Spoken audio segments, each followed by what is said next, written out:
Hi, good evening everyone. I hope you all are doing great. Welcome back to my YouTube channel. आज ये मैं paper pattern discuss कर रही हूँ direct tax का semester 5 paper pattern है ये।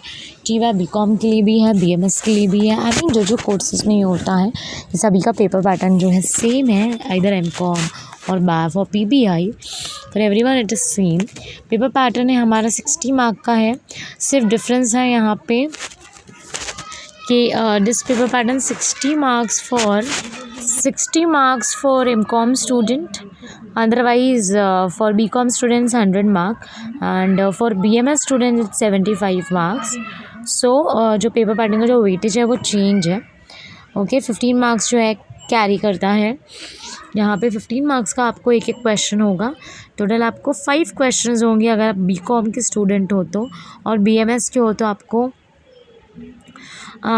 यहाँ पे 5 क्वेश्चंस होंगे। अगर M.Com के हो तो आपको 4 क्वेश्चंस होंगे और ड्यूरेशन वो आपके कोर्स के अकॉर्डिंग है। If you are a student of B.M.S then 2.5 hours, if you are student of M.Com 2 hours, and if you are a student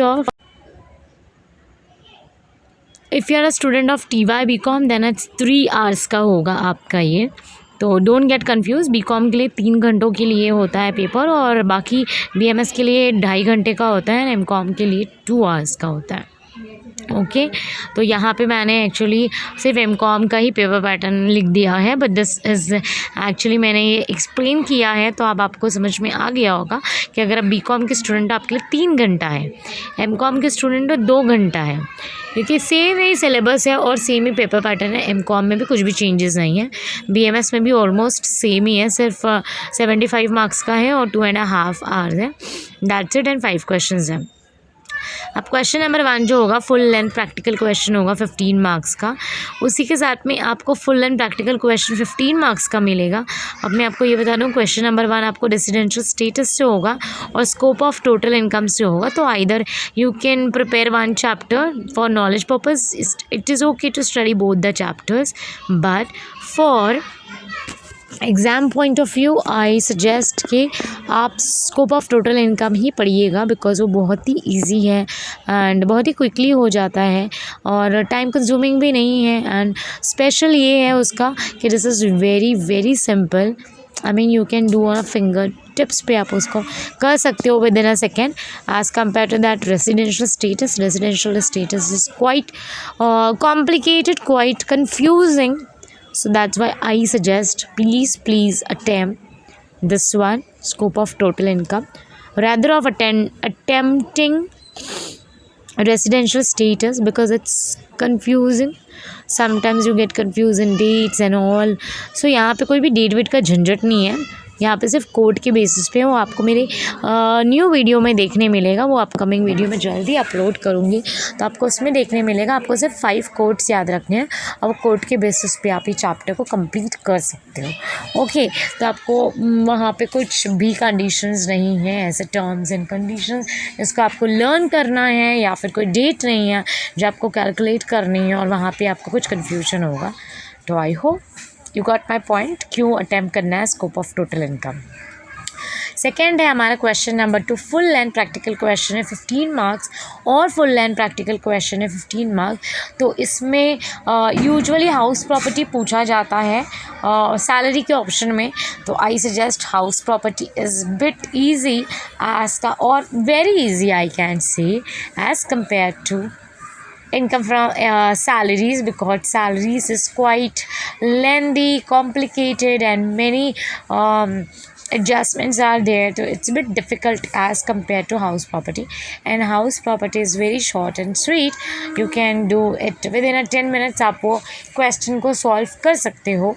तो यर ऑल्सो अगेन आई सजेस्ट कि सैलरी मत करिएगा, उससे बेटर आप हाउस प्रॉपर्टी कर लीजिएगा। House property काफ़ी easy है एंड टाइम कंज्यूमिंग भी नहीं है। Now question, let's come to question number 3. Question number 3 is full and practical question, again 15 marks, और full and practical question 15 marks। तो ये नॉर्मली बिजनेस कैपिटल गेन पे होता है एक्चुअली ये क्वेश्चन, एंड कैपिटल गेन के ऑप्शन में capital gain ही दिया होता है। तो please please don't leave that chapter. Capital gain it's very easy. उसमें 2 टाइप के हैं, एक शेयर्स वाला है और एक जो है वो रेसिडेंशियल वाला है। तो दोनों में से कोई भी एक आता है। मोस्टली रेसिडेंशियल वाला ही पूछा जाता है, समटाइम्स दे आस्क शेयर वाला। And honestly speaking both type are easy. तो ऐसे कुछ भी नहीं है कि आपको इसमें कुछ स्किप करना है। वो बहुत ही छोटा सा है, मेरी उसके ऊपर भी वीडियो आ जाएगी, आप जल्दी देख लेना।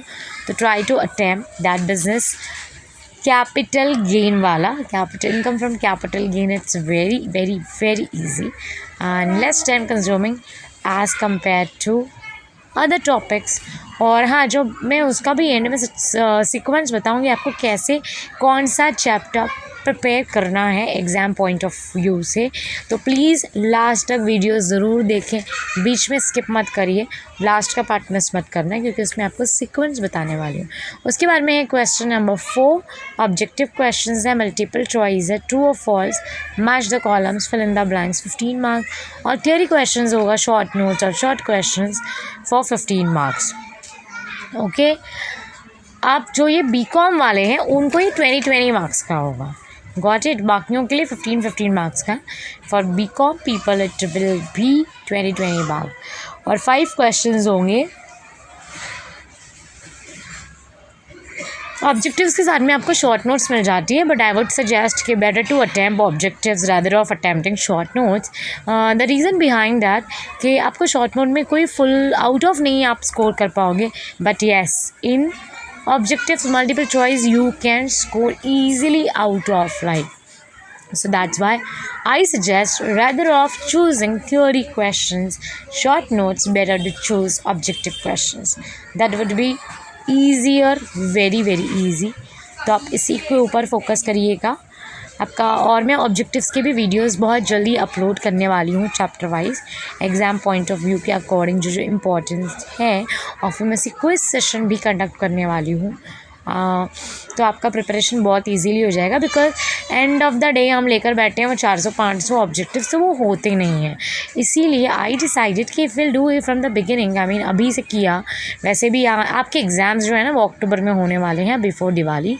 So please it's a high time or start your preparation, otherwise you will regret. Hardly you have, I can say, 1 month September, because August is going to be end within 2-3 days.